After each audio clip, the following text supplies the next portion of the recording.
יצרנית המכוניות הסינית אומודה ג'קו מבית שרי עושה סיפור ענק כאן בסין, החל בתערוכת בייג'ינג 2024 שממנה הגענו וראינו גם את העמדה הגדולה שלהם וגם את החשיפה של המכוניות החדשות ואת הבשורה הגדולה עם מותג נוסף שלהם שנקרא אקסיד, שהוא בדרך לאירופה. זה מותג של מכוניות חשמליות מטורף לפני עצמו, אבל הגענו לכאן לעיר וורו, לבית של אומודה ג'קו, כדי לראות את המכוניות החדשות שלהם, בעיקר את אלה שתגענה לישראל כבר מהקיץ הקרוב, החל ב-J7 בנזין ואז ה-PHEV ואז ה-J8, כאשר אומודה תגיע לקראת סוף השנה, אולי תחילת שנה הבאה, עם כמה דגמים מעניינים משל עצמה. הם מדברים על טכנולוגיה, הם מדברים על בטיחות, הם מדברים על עיצוב, הם מדברים על חדשנות, והם מדברים בעיקר על איכות, כי הם מבינים שמי שלא יספק מוצר איכותי, אין לו מה לחפש, בטח בשוק הישראלי שהוא מרובה במותגים סינים, והישראלים כבר הפכו לסינולוגים ומתחילים להבין טוב טוב מי מוכר כזה, כזה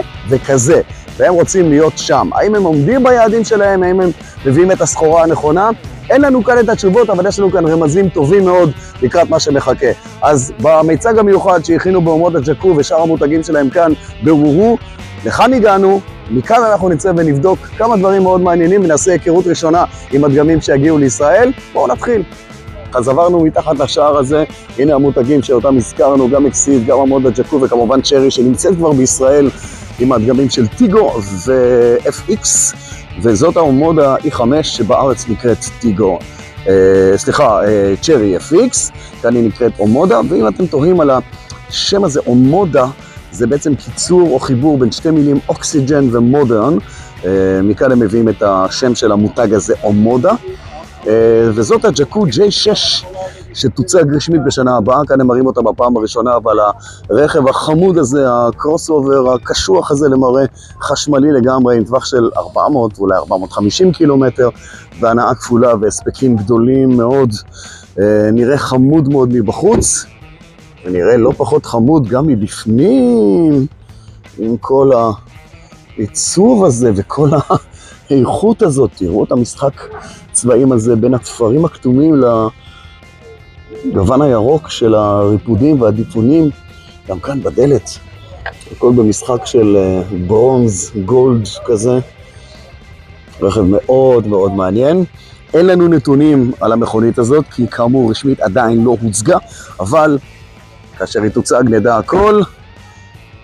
מה שאנחנו יודעים כרגע שהיא מגיעה בהנעה כפולה, ושהטווח שלה הוא כ-400 קילומטר.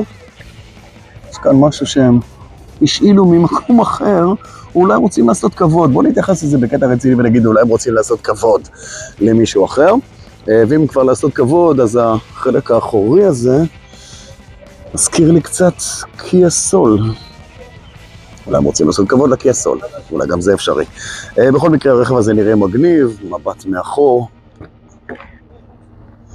גם כאן מהודר, אני חייב לומר שזה נראה מהודר, את המטען שלו.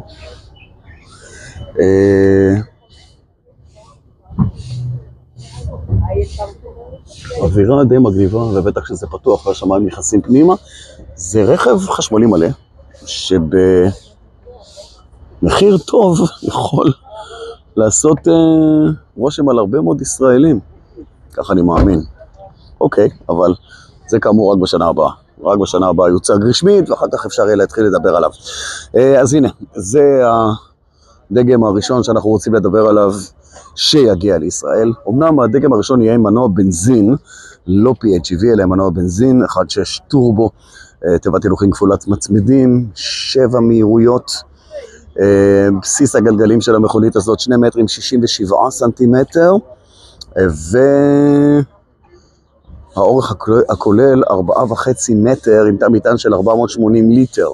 אז זהו ה-J7 PHEV, שבגרסת ה-PHEV היא מגיעה בהנעה קדמית עם סוללה של 18 קילוואט וטווח נסיעה חשמלי של קרוב ל-90 קילומטר תיאורטיים.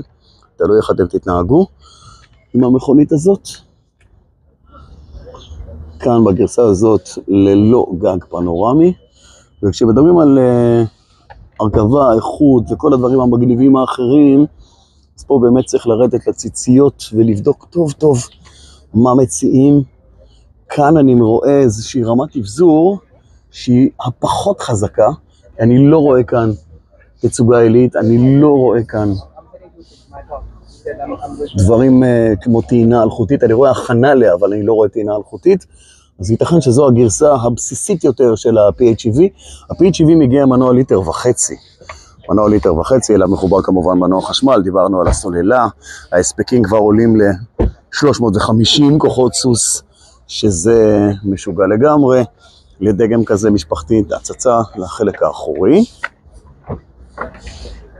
וכמובן אפטר מרקט. הצצה לחלק האחורי מרווח למדי, ואת זה אני אוהב, את התוספת הקטנה הזאת לרגליים ואת הזווית. את זה אני אוהב, כי זה שם אותך מיד באיזושהי פוזיציית ישיבה כזאת שמזמינה אותך להסתרך אחורה, להסתרע לאחור ולנוח בנסיעה.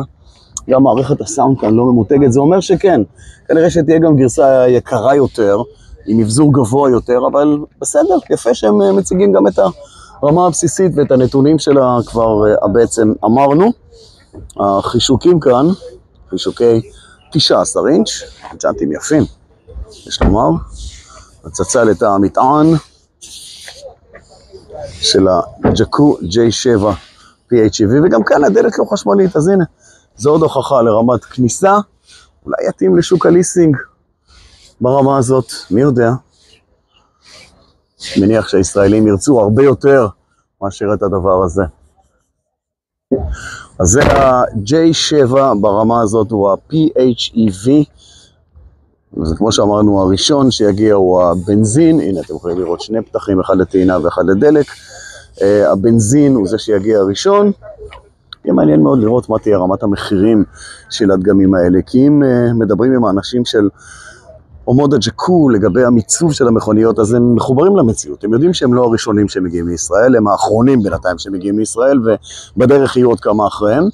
והם יודעים טוב מאוד מה מדיניות המיסים ומה הקהל הישראלי אוהב וצריך ומבקש, ועד כמה הבידול צריך להיות גדול בין הדגמים ובין המכוניות עצמם ובין המותגים, כדי שקהל ילך אחרי מותג מסוים. ומקרה BYD הוא מקרה בוחן מצוין. הם שמים על הכוונת שלהם בעולם את קיה דווקא, ממש ככה, הם מדברים על קיה כל הזמן, קיה, כמתחרה שלהם, או בעצם מישהו שהם רוצים להיכנס לנעליים שלהם.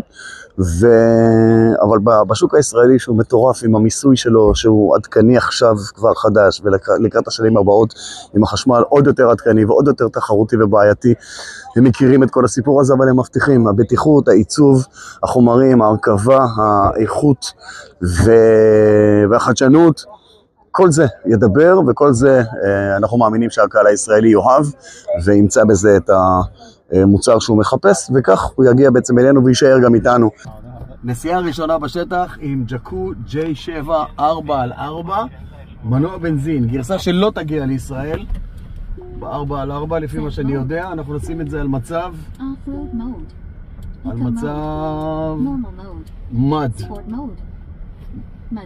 מד מוד. אנחנו במד מוד, כי אנחנו במד מוד עכשיו, והם מתחילים בנסיעה. אוקיי.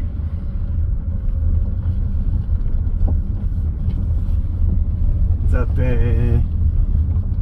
שטח קצת בעייתי עם המד מוד הזה. אוקיי. אוחזת יופי. בואו נראה מה יקרה בפנייה. הנה הוא מסמן לנו כאן ללכת שמאלה. יש פה קצת חריצים שאפשר לנצל אותם. טוב מאוד. ועכשיו מגיעים להאמפ, לגבעה. בואו נראה מה קורה כאן. וואו, יואו, מדהים. ועוד אחד. יס! לא נתרקת אפילו. קצת לבוץ ולמים. כאן אין אחיזה בכלל. אבל היא אוחזת יפה מאוד. וואו. מרשים לגמרי. מרשים לגמרי. אוקיי, סטרייט? Yes. סטרייט.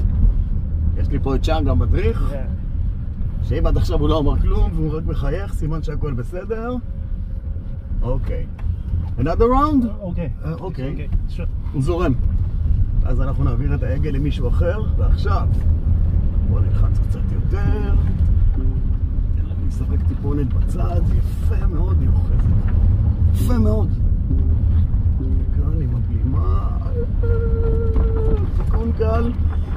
ניכנס לחריץ.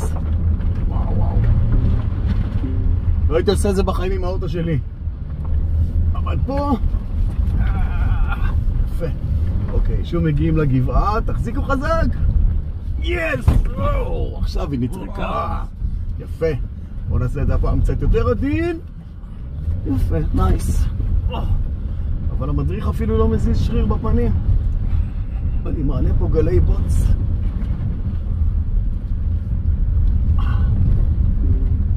לוס לגמרי. יופי. וואו.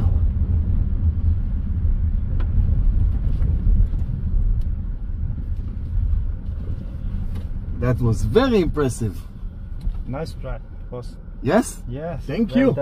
קיבלתי אפילו ציון טוב מהמדריך, זה היה מגניב לגמרי. נעבור לאוטו הבא. אנחנו ל-J8 PHEV, שיגיע ארצה רק בתצורת PHEV, עם 6 מושבים, קפטן סיטס, 2, והמכונית הזו גדולה יותר, כן, עם ה-J7 4.5 מטר, כאן זה 4 מטרים 82 סנטימטרים, הרצפה כבר עולה ל-2.82, כוח המנועים, ההנעה הקדמית זה 350, בערך 350 כוחות סוס, הנעה כפולה מתקרב כבר ל-600, קצת פחות מ-600 כוחות סוס, מטורף לגמרי. בגרסה הזאת ההנעה הכפולה מגיעה עם 7 מצבי נסיעה שהגיעו כן באישור של לנד רובר, עם בוץ, חול, שלג, אפר, ספורט, אקו ונורמל, כל זה ברכב הזה עם מערכת אחיזה של טורק וקטורינג לשמירה על יציבות המכונית בפניות, פניות אדוקות, פניות מהירות וכל השאר. תא המטען כאן מגיע בהשראת מה זה? אולי לינקן קור? אולי. תא המטען מגיע כאן ל-780 ליטר. אפשר לראות, אפשר להבחין, אבל אנחנו פה בתצורת 5 נוסעים, בתצורה של קפטן סיטס 6 נוסעים, זה יהיה תא מטען קטן יותר, ובואו נדבר גם על סוללות, כי גם זה חשוב.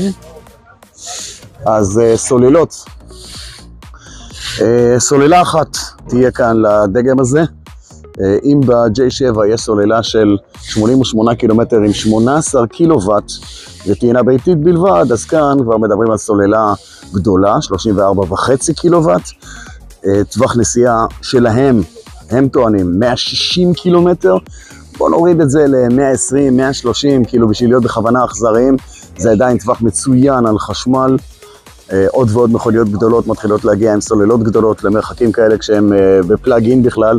קחו לדוגמה את ווי, שהציגו בראשונה סוללה פלאג אין גדולה מאוד, אז גם כאן זה מגיע עם סוללה גדולה. הטווח, כמו שאמרנו, הם טוענים 160 קילומטר, הטעינה הביתית 6.6, הטעינה החיצונית 70, כך שסוללה של 34.5 על 70 אפשר למלא אותה מ-0 עד ל-100 ב-40-45 דקות, מ-0 עד 80 תוך 25 דקות בערך, אז זה יעבוד טוב, זה דומה למה שאנחנו מכירים וזה יעבוד טוב.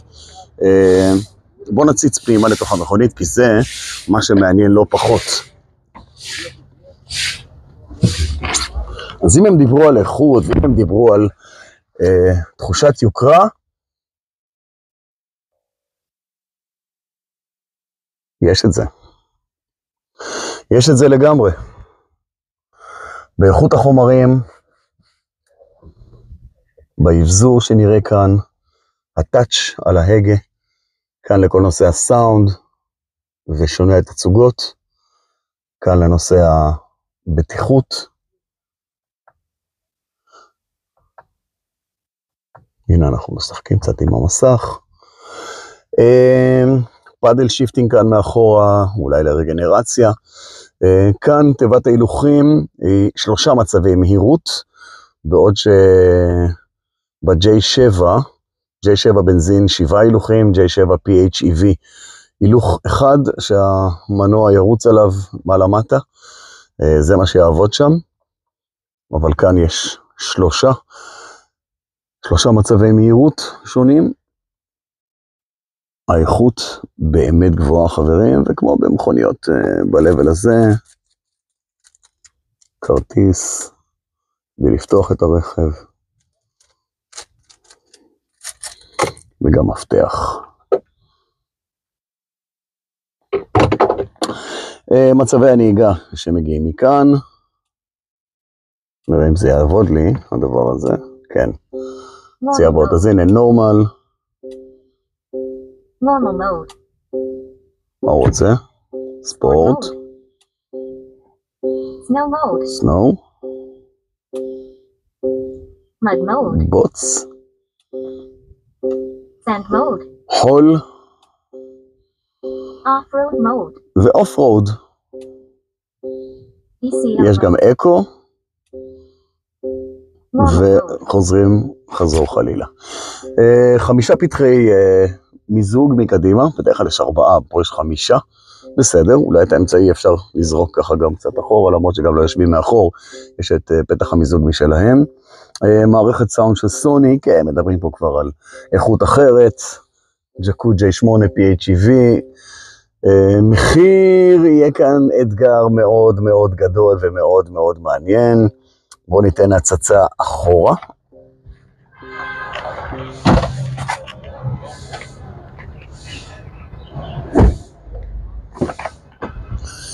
למרות שמדובר בדגם, במודל צעיר יחסית, האתגר יהיה בלהשריש אותו ולהנחיל אותו ולהסביר אותו ולהביא אותו עד כמה שרק אפשר מהר אל הקהל כדי לאפשר להם לחוות את המכונית. אז בעמוד הג'קו אומרים, הקהל יבוא ויבדוק וישפוט במו עיניו, במו ידיו, ירגיש את זה, את האיכות ואת החומרים ואת התנהגות הנסיעה. מערכות הבטיחות שבישראל כנראה תהיה ברמה 7, כי יש כאן רק הכנה, אין כאן הכנה, למנעולי אלכוהול, אבל פרט לכך יש את הכל, אם זה שכחת נוסע מאחור, סטייה מנתיב, שמירה על מרכז נתיב, מניעות התנגשות קדימה, אחורה, מצלמות, לא 360, 540, יש כאן כל כך הרבה פיצ'רים במכונית הזאת, מערכות מיזוג, גם אחורה, אין כאן אזור מיזוג שלישי, אבל אפשר כאן כן לשלוט במאוורר ולהפעיל חימום או עברור למושבים, וזה יפה, בטח במדינה כמו שלנו, שעברור למושבים זה דבר די נחוץ. אמרנו על טעם מטען, אמרנו שוב, זה יעבוד כאן עם הגודל הפחות מטורף ממה שאנחנו מקבלים כאן, כיוון שהגרסה הישראלית תהיה קפטן סיט 6 מושבים. אז הסתכלנו על שני הדגמים של ג'קו שיגיעו לישראל. דגם הבנזין לא ראינו כאן, אבל נתוני דגם הבנזין מבחינת המידות זהים לגמרי, לרבות תא המטען, כי הסוללה שהיא 18 קילוואט לא תשחק שם שום משחק בנושא תא המטען, מאחר והיא קטנה. כאן זה כבר מחושב עם הסוללה שהיא יחסית גדולה. אז אחרי שעשינו את ה-J7, 4x4, אמרתי שהיא לא תגיע, אבל יכול להיות שהיא כן תגיע באיזשהו מקום, לא יודע, כל מוביל להחלטתכם. אנחנו עוברים אל ה-J8, וכאן מכונית גדולה יותר, כבדה יותר, ובדקתי גם ב-J7 וגם פה הצמיגים רגילים. כלומר, דמיינו שאתם יוצאים לטיול בגולן, פתאום יורד גשם, הכל הופך להיות לבוץ, אתם צריכים לסמוך על המכונית שתוציא אתכם מהבוץ. בואו נראה מה תעשה ה-J8, כי ה-J7 עשתה את זה יפה מאוד, בואו נראה מה קורה ב-J8. טוב, אז עכשיו אנחנו בתוך המכונית, בגרסה של מנוע בנזין ב-J8, לא יגיע בשלב הזה, או בכלל בנזין ב-J8, כי כל מוביל בחרו להביא את ה-PHEV בלבד, בגרסה של 6 מקומות, אבל מאחר ואנחנו ברכב המהודר הזה, והיפה הזה, עם המושבים הצבעוניים והיפים האלה, בואו נלכלך אותו קצת. יש. אוקיי, Drive Mode. ECL mode. Normal mode. Sport mode. לא. Snow mode. לא. Mud mode. Mud Mode. Sand mode. לא. Mud Mode. Mud mode. זה רץ מהר כאן בין המוד, אז אנחנו על Mud Mode. מצב של דרייב, מצלמה שקופה, יש לנו כאן מצלמה שקופה שמשקפת לנו את המצב. I can go or to wait? Wait, okay. Yes, we're going to go further. Okay. הם יתרחקו ואנחנו נתחיל את הנסיעה.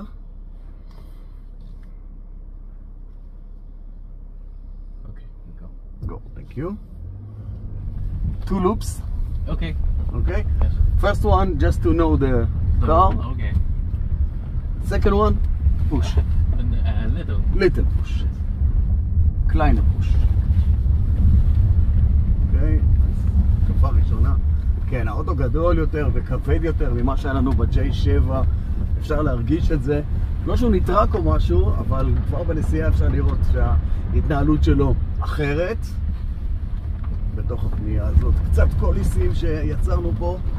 הנה ההמפ, הנה הגבעה. וואו, משמיים שמיים לאדמה אדמה. עוד אחד שמיים שמיים, אדמה אדמה. נמשיך את המסע שלנו, נמשיך אותו כאן עם אקסיד ורק הצצה אולי אל מה שיהיה בעתיד בישראל. כי ההודעה הגדולה שהם עשו בתערוכת המכליות של בייג'ין זה שהם מגיעים עם המותג הזה לאירופה. עד עכשיו הוא היה רק בסין, אבל עכשיו הם מביאים אותו גם לאירופה. אני לא יודע אם המכליות האלה אפשר לפתוח אותן או לא, אבל כן אפשר. אז כצפוי, כשמדובר על דגמי יוקרה, זה יוקרה חברים. אין לזה מילה אחרת, זו פשוט יוקרה. תראו מה הולך כאן. וואו.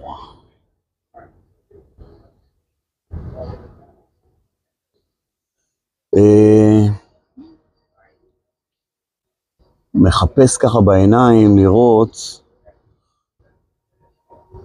וגם כאן אני מניח, תראו את התאורה שפועמת מתחת לרמקול, והתצוגה העילית,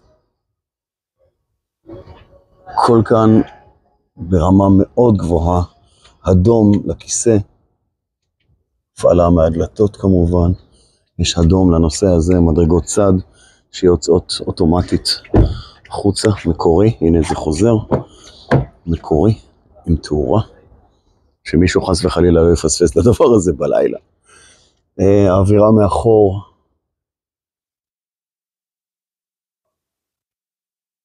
יוקרתית מאוד, לא, זה לא מגיע לרמות של האולטרה יוקרתי, אבל מי שמחפש לתת פה פייט לגרמניות, ימצא כאן פייט מצוין לגרמניות, ולא רק, אולי גם ללקסוס ואחרות, כך שעם האקסיד הזה, אוקיי, הבנו. בואו נראה את הבאה בתור, שהיא בעצם קונספט שכזה, ראינו בחוץ את ה-ES, אבל כאן אנחנו מקבלים את הדבר הבא שלהם, כמובן מקדם ההתנגדות האווירודינמי הנמוך, הציבו אותה במקום מאוד מאוד משמעותי מבחינת יעילות אווירודינמית, הדגם הזה נקרא אקסלנטיקס ES, ומה תגידו על זה? וואו, מדהים. ופה הם רוצים ליצור מעבר למכוניות גם חוויית לייפסטייל, שמגיעה עם האקססוריז, אם אתם חובבי סקי, סליחה שחתכתי קצת מה-RX, אבל אם אתם חובבי סקי אז יש ציוד, ואם אתם אוהבי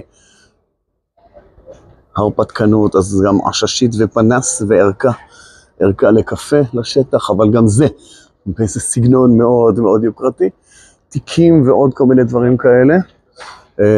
פה ב-RX מציעים חבילה משלימה של ציוד לפיקניק, לא בטוח שמישהו ייקח את זה בכלל, אבל זה מה שהם מציעים. רחפנים ועוד כל מיני דברים כאלה. ציוד מתוחכם כזה או אחר, אני מניח שכאן מדובר באיזשהו פנס או משהו. מנורת לילה. הם אוהבים את הירח ואת האסטרונאוטים שהגיעו לירח. זה מניח שהדבר הזה הוא משמש כאיזה מנורה, וגם זה מפזר ריח, מבשם.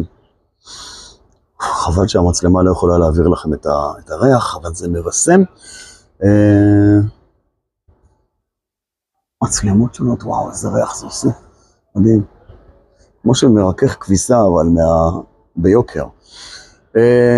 מכשיר עיסוי כזה, ששולח פולסים לצוואר. אוקיי. גם זו מנורה שיכולה להיות גם מנורה וגם מבשם, אם צריך. car mounted מיקרופון, ואתם צריכים ככה לטיול מאורגן. נוסעים יקרים, תקשיבו, אנחנו בדרך לכאן ולכאן. מה תעשה עם מיקרופון? אולי מסיבת קריוקר או שאתה יודע מה. תעמוד, הכל בסדר. בקיצור, יש להם כאן חוויה גדולה מאוד של דברים שהם מציגים, וגם ענייני יוקרה כאלה ואחרים, והם לא מתביישים בדבר הזה, ההפך, אם זה חליפות יוקרתיות ותיקים יוקרתיים ושעונים של אקסיד וארנקים, וסט חפתים שם בצד שמאל, משקפיים, עיתים. בקיצור, אתה יכול להיות מיליארדר אקסידי כזה, או מיליונר אקסידי כזה, והביזנס אריה, כמו שהם אומרים כאן, ומציגים אותו לאורחים שלהם. לחובבי ההרפתקנות גם קצת אופני שטח וחליפת רכיבה או חליפת סקי או מה שזה לא יהיה. בקיצור, זה מדהים. בואו נקפוץ לעוד מקום אחד, לשואורום של אומודה ג'קו. וכאן אפשר לראות עוד תצוגה אחת של הדבר הזה.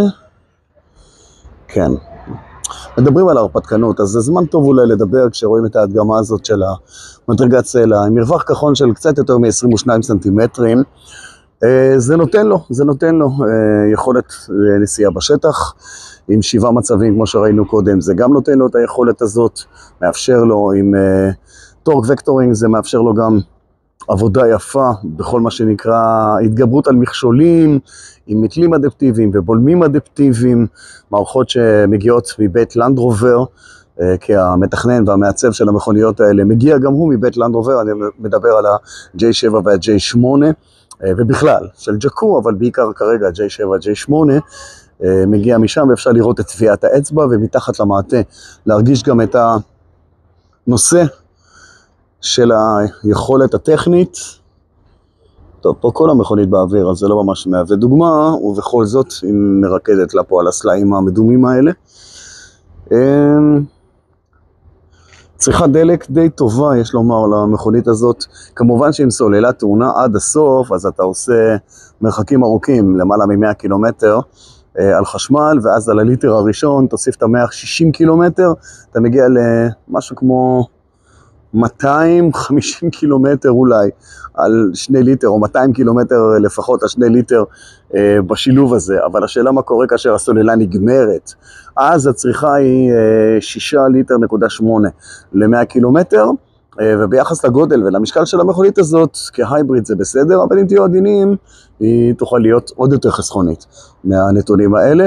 בסך הכל הנסיעות שלנו בארץ, במרחקים שלנו, כנראה שזה נותן מענה טוב מאוד, בעיקר שמדברים על חשמל עם 160 קילומטר, גם אם זה יהיה פחות 130, 140, 120, ולהחזיר אותה לטעינה או לעצור לטעינה מהירה ולהעמיס עליה 100 קילומטר תוך 20 דקות זה קל, באמת קל. היא תרחיק אתכם מתחנות הדלק, הדבר הזה ירחיק אתכם מתחנות הדלק כאן בגרסת ה-all wheel drive עם 600 כוחות סוס, אז אולי קצת פחות, כי הלחיצה על הדוושה תהיה חוויה. מתהדרים במנועים מאוד מאוד חדישים ונצילות מאוד מאוד גבוהה, שוברים שיאים בכל פעם בסין, עם נצילות שעוברת את ה-90% במנועים שלהם, וזה באמת נתון מדהים לגלות מנועים כאלה, וזה מנועים מפיתוח שלהם. הם מפתחים את המנועים, הם מייצרים את המנועים, והם לא מביאים שום דבר מבחוץ, את הכל הם עושים בעצמם, וזה יפה מאוד. הנה גרסה מצועצעת, משהו של ה-J7 PHEV, קונסי האוויר האלה הם קונסי לא אוויר, אין פה כלום, זה סתם איזושהי הדבקה על המכסה מנוע, פחות אהבתי, לא מושקע מספיק בבית העיצוב, וגם לא נחוץ. לא נחוץ, אפילו קצת מקלקל את החוויה. גשר תאורה ומנסה לאופניים, כן, ביג טיים כן. הקופסאות האלה, לא ברור, אם כבר שמת קופסה, אז תשים. זה לא יודע, זה אולי לערכת תיקון פנצ'רים באופניים. לא נראה לי משהו מעבר לזה. פטנט שאני לא בטוח שיהיה בישראל. משם, אני שם. בעוד, וזה נסגר. זה מגניב, זה נחמד, באמת. אבל אני לא רואה את זה מגיע ארצה, כמו שאני לא רואה, בסיבה שאני לא רואה התכנות של זה, כי מספיק שאיזה רוכב קטנוע, אופניים, יעבור לידך וידפוק על החלק האחורי של המכונית ויחס עליך, מה אתה עושה? ואז אתה המטען ייפתח, לא. לא אסור שזה יקרה, אז כמה שזה חמוד, אני חושב שזה כדאי שזה יישאר בחוץ. עוד הצצה אחת פנימה, כדי לראות את גרסת האדוונצ'ר, אז הנה זה מגיע בריפודי קמל שכאלה. נחמד, באמת נחמד. זו כבר מכונית ברמה אחרת, מבחינת האבזור שלה, ממה שראינו בחוץ, והנה כאן אתם כבר כן יכולים לראות משטחי טעינה אלחוטיים, כאשר אפילו המשטח של הנהג מעוברר, כי רוב הזמן הוא זה שפעיל. מסך גדול, 14 אינץ' לדעתי, לפחות 14 אינץ' אם לא 14 וחצי. יכול להיות שהוא מחולק בתוכו שליש תחתון ושני שליש עליון לכל מיני דברים. כל מערכות המיזוג שמפוזרות כאן לאורך החלק העליון, תאורת אווירה כאן, כן, אפשר לראות שם כבר מאחור תצוגה עילית. זה דגם מאובזר, זה דגם שימצא בית חם אצל הישראלים. כל זאת בהנחה שהמחיר יהיה סבבה ואיכות הנסיעה תהיה סבבה, אז כל זה יכול לעבוד. הישראלים באמת אוהבים את הפינוקים האלה, ובצדק מגיע לנו הפינוקים האלה כאן. כן, מערכת סאונד של סוני, מיזוג, באבזור מיזוג גם מאחור, לא אזור מיזוג שלישי, אבל פתחי מיזוג, גג פנורמי שגם נפתח. כן, זאת נוסחה טובה של ה-J7, זאת נוסחה טובה ונכונה לשוק הישראלי של ה-J7, שאלה רק מה יהיה המחיר. בואו נסתכל על החמודי ההוא שראינו בחוץ, אלא שכאן עם ערכת ההרפתקנות שלו, כמו גם אולי של הג'קו J7, גם הוא מביא את הרוח ההרפתקנית. פה יש פאנל שהולבש קדימה, אני לא רואה כאן איזה משהו מיוחד בפאנל הזה, אבל זה יכול להיות פאנל סולרי, זה יכול להיות כל דבר שאפשר להשתמש בו בהמשך עם כל מיני רעיונות, זה רק איזה קונספט מסוים. אם אתם חובבי הליכה, אז יש לכם פה הייקינג, יש פה גם קיור, לשטוף את הכלים, תאורה, בישול, ערכה לקפה, מקרר, גריל למנגל החמוד שלכם, עגלה כדי להביא את הכל, ואם ירד גשם אז גם מטריה וגם אוהל. בקיצור, יש כאן הכל. מה שעוד יש כאן, זה יפה, זה יפה, תראו את זה, עוד איזה תוספת מעניינת, לא יודע מה זה, אבל תוספת מעניינת, קופסה, אולי שולחן, לא נפתח, אבל אולי יכול להיות שולחן לשבת גם כאן, אולי זה ציוד שאפשר להכניס כאן. לא, הסולם הזה הוא לא סולם, הוא בקושיס. אבל זה דגם מגניב, לא יעזור. פשוט מגניב בעיצוב שלו ובנוכחות שלו. חשמלי, אז לכו תדעו. לחובבי הגלישה, קבלו את הגרסה הגלשונית. מוד ה-5, אני מזכיר לכם, זה צ'רי FX. זהו מוד ה-5, אבל הם מראים פה עוד איזה תפיסה ולייפסטייל. בעיקר אפשר לומר שדגמי ג'קו מיועדים לאנשים, התקציב לא קטן אבל גם לא מטורף, אז דגמי ג'קו מיועד לאנשים שמחפשים איכות גדולה יותר, גבוהה יותר, ודגמי אומודה יהיו מכוונים יותר לאנשים שמחפשים, לצעירים, שמחפשים דברים מגניבים, טכנולוגיה חדישה ועוד כל מיני דברים כאלה. זאת תהיה ההפרדה בין שני הברנדים האלה, בין שני המותגים האלה. זה הבידול. אומודה ילך עם צעירים, עם אנשים שמחפשים חידושים וטכנולוגיה ועוד כל מיני דברים כאלה, בלי להתפשר על בטיחות ואיכות, אבל איכות גבוהה יותר בבחירת חומרים, באיכות הרכבה, בנייה וביצועים וכל השאר, זה יהיה בדגמים של ג'קו ולזה יהיה מחיר. ומה זה? מה זה? אוקיי. זה כלבלב שנח כאן. יש להם קטע רובוטי, עוד מבט לעבר ההרפתקנות, הנה הכלבלב הזה במצב דרוך יותר. יש פה קטע רובוטי שהם אוהבים להתהדר בו, והתפיסה, אוקיי, בוא אליי, בוא אליי, בוא אליי, בוא אליי. הוא מבין שפות?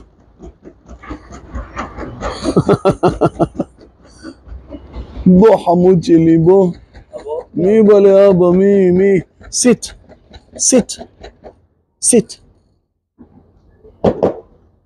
יופי, נותן יד. חמוד שלי, כן.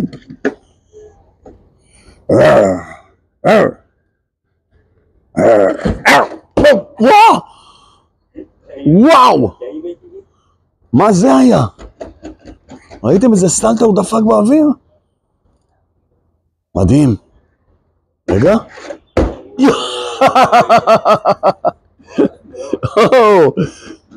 טוב, אז בוא נגיד את זה ככה, הבחור הזה מטפל אותו כאן, זה לא אוטונומי, אבל זה רק נותן איזה רמז לעתיד, ובעמוד הג'קו אומרים, אנחנו עובדים על המחלקה הרובוטית, וגם רובוט אנושי וגם רובוטים כאלה שספקו שירות של שינוע של דברים בכל מיני דברים ומקומות, אז זה יהיה בעתיד, ונציגויות שלנו בעולם, כלומר כל מוביל, יצטרכו לפתוח גם מחלקה רובוטית, מי יודע בעתיד, ולמכור ולספק שירותים לרובוטים, או רובוטים שנותנים שירותים או גם וגם.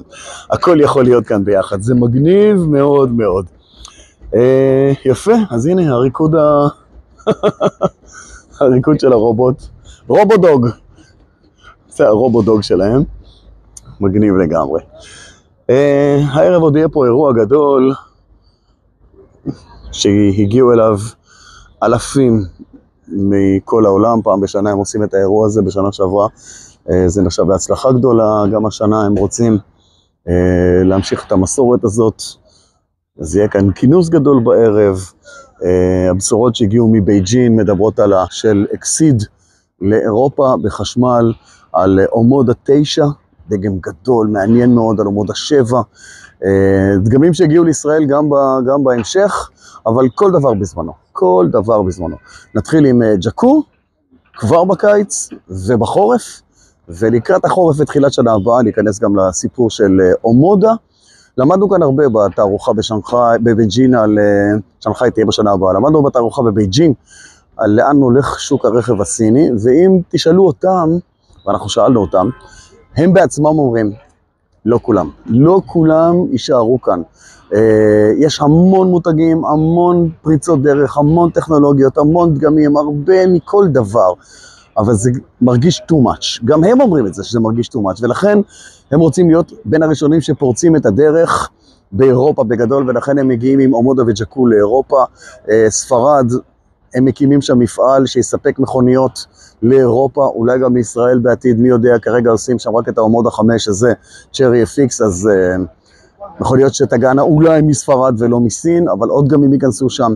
ביקרנו במפעל שלהם וראינו את הקצב, ומדברים על 60 מכוניות בשעה, זה קצב מטורף, כאילו ממפעל אחד שעובד 12 משמרות, זה 12 שעות בשתי משמרות, זה באמת מטורף, וזה רק מפעל אחד, יש כאן המון מפעלים, והכל רובו ככולו מגיע מכאן מתוצרת סין, מתוצרת מקומית, שמקפידים על האיכות, על בקרת איכות. ראינו מערכות AI שבודקות את האיכות של המכוניות, שאין שם חריגות בהתקנה ובכל דבר אחר. בקיצור, הם באמת דוחפים חזק בכל הכוח. האם הם מצליחים? לא תמיד בכל הנקודות, כי המהירות יש לה יתרון, כי אתה נותן מענה מהיר ואתה מגיב טוב גם לשווקים וגם לדרישה של הצרכנים, וגם כמענה לצרכנים שמחפשים דברים ומהירים ומגיבים. אבל מצד שני, המהירות לפעמים יכולה להיות באוכריך, אם אתה פוסח על דברים או לא שם לב לדברים שקורים בדרך. אבל יאמר לזכותם של הסינים בכלל, שאם הם כבר עולים על הדבר הזה, אז הם מהר מאוד מתקנים, והם ממשיכים קדימה, הם לא נעצרים. וכשדיברנו עם המעצב הבריטי המתכנן הבריטי של המכוניות, הוא אמר, זה בעצם ההבדל בין התעשייה באירופה לתעשייה בסין. כאן עובדים מהר, במקומות אחרים, באירופה, יפן, כל דבר יש זמן, החלטות, ישיבות, צריך, לא צריך, תורם, לא תורם, מאיפה בא, לא בא. מאוד מאוד כבד ומאוד מסורבל. כאן בסין זה עובד מהר מאוד, והוא שמח לעבור ולהשתתף באתגר הזה. כאשר הוא היה בין אלה שהקימו את קורוס, את המכוניות הראשונות, אז עם שותפות של עידן עופר הישראלי, והוא הזכיר את העניין הזה, והוא אמר, היינו קובץ של אנשים שלא היה להם שום דבר בידיים, אבל תוך שנה הייתה לנו מכונית, והקורוס מתרוצצת בכבישים של סין, וזאת הייתה בעיניו ההדגמה לעד כמה מהירים, נחושים וחרוצים ומביאים את הסחורה. אז זהו, מכאן חברים, אנחנו בעצם נסיים. הנה, בית הקפה כבר מחכה לנו. נאחל כמובן לחזרתם הביתה עכשיו של כל החטופים שלנו, ושהמשפחות ידעו שקט, והאנשים יחזרו לבתיהם ולמקומות שלהם, והמדינה תשקוט ונוכל לחזור ולהתעסק בדברים האלה, ולא במה שחשוב, שזה מה שחשוב ולא כל סיפור החטופים. אז זה תמיד מעל הכל ולפני הכל. ואחרי חג שמח לכולכם, ניפגש בארץ. ביי ביי.